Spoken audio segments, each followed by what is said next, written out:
இந்த வெயிலுக்கு வித்தியாசமா இந்த நொங்க வச்சு இன்னைக்கு நொங்கு சோறு ஆக்க போறோம். வாங்க எப்படின்னு பார்க்கலாம். அப்படியே மறக்காம ஒரு லைக் போட்டுருங்கப்பா. நொங்காய உதிரி பண்ணிக்கலாம்பா.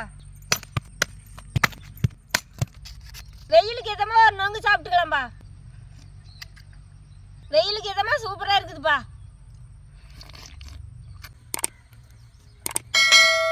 மரச்சக்க எண்ணெய் ஊற்றிக்கலாம்.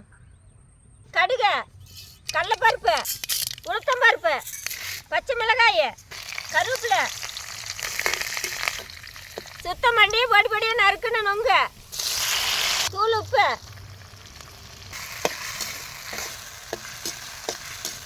வடித்த சாதம்,